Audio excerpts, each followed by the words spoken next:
Breaking news here on Chicago Bears Now. The Bears have cut a pair of veteran players, Eddie Jackson and Cody Whitehair. Farewell to two, I don't want to say Bears legends, but pretty good players here in Chicago. Whitehair's been here for 8 seasons. Jackson's been here for 7.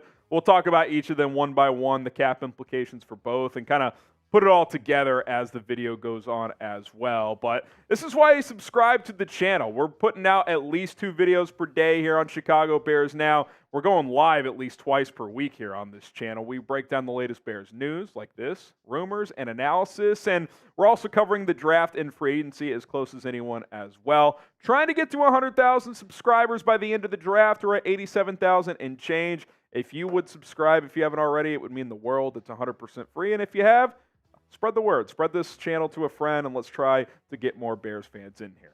All right, let's talk about Eddie Jackson getting cut. After 7 seasons, the Bears are releasing Bojack. And look, with both of these players, and I know we're focusing on Eddie here, this is to be expected, right?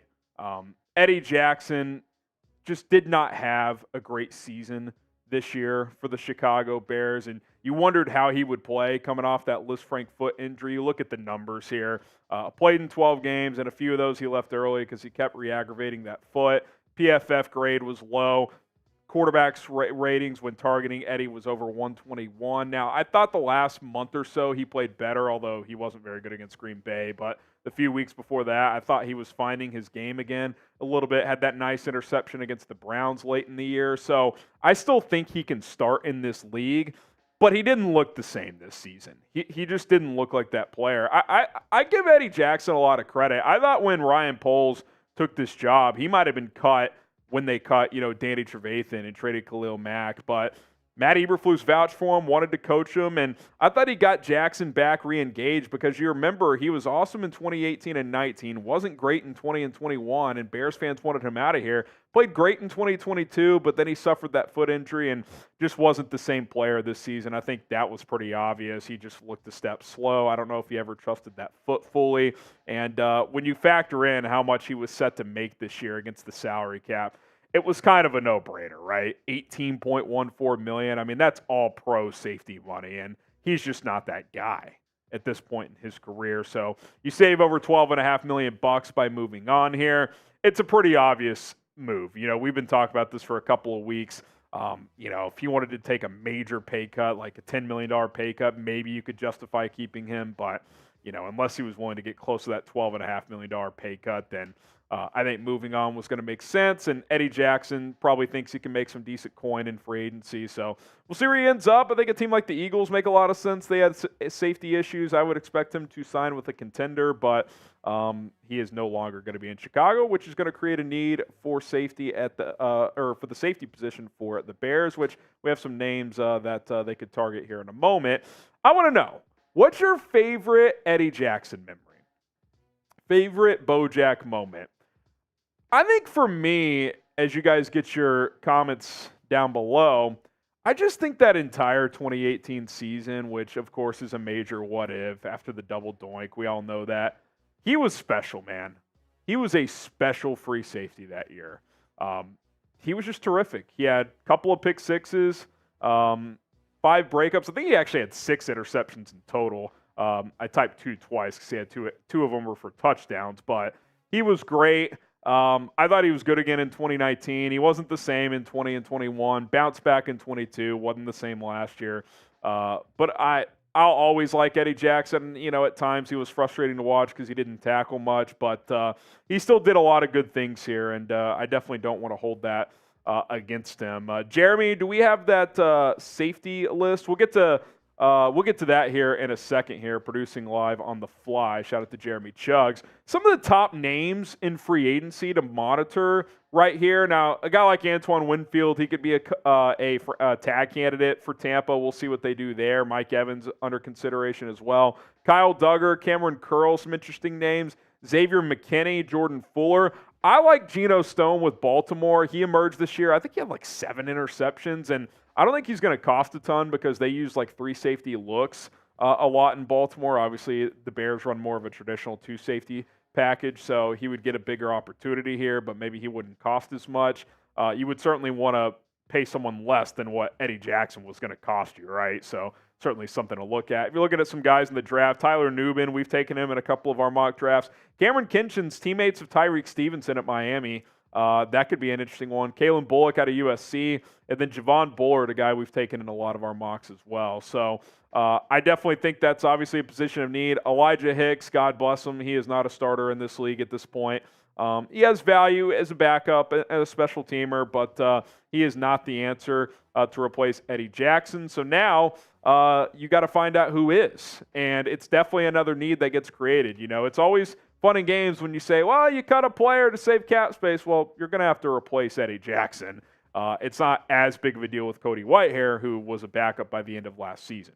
We'll talk about Cody Whitehair here in just a moment, but first, let's talk about today's sponsor, Game Time. The All-Star break is here, but plenty of Bulls games to check out in the upcoming future. Go do that right now with Game Time, which is the app for last-minute tickets for the best price guaranteed. You can get up to $20 off when you sign up today using code BearsChat. That's for new customers only, promo code BearsChat. What I like about Game Time is you're going to see the exact vantage point of the venue you're attending.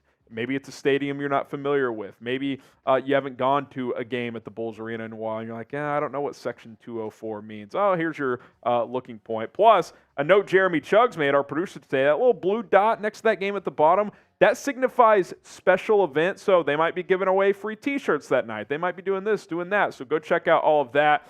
Big thing I like about Game Time, too, is you can pay with your Venmo balance. It's almost like you're not paying at all. I mean, you are, but, mentally you're not.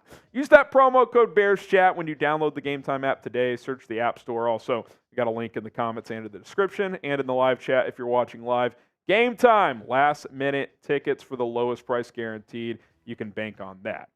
All right, we shift to Cody Whitehair now, who spent 8 seasons in Chicago. The decline's been evident for a few years now, especially this year, and it finally got to the point where he had to be benched, which, was a little tough to see, but it was necessary.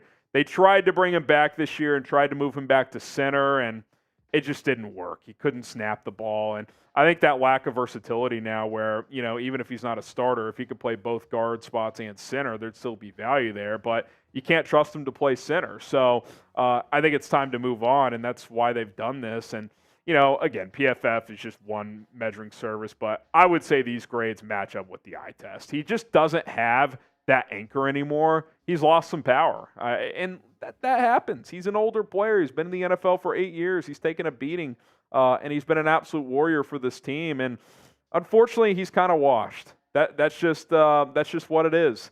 And, I'll be curious to see if he continues his career. Does he want to go be a backup for a vet team somewhere? Maybe he can start for a young, up-and-coming team and be kind of that veteran presence perhaps. But when you consider what his cap situation was, I mean, even more than Eddie almost. I mean, $13.25 million for a guy who's not going to start for you. You save $9.15 million. I mean, that's the ultimate no-brainer. And, this is a bittersweet business. I mean, these are guys that have been leaders and been veterans on this team, but money comes into play, and you got to be moving forward if you're Ryan Poles, and that's what they've done here. So the good news for the Bears is, again, you're not replacing a starter here. Obviously, you got to go get a center. The Whitehair, Lucas Patrick thing didn't work out. I don't think Patrick's going to be back. I don't think Dan Feeney's going to be back. You got Nate Davis and Tevin Jenkins as your starting guards. I like Tyree Carter. I do think adding guard depth / competition perhaps for Nate Davis could make some sense, but you do that in the draft, or you do that with the cheap backup, right, in free agency.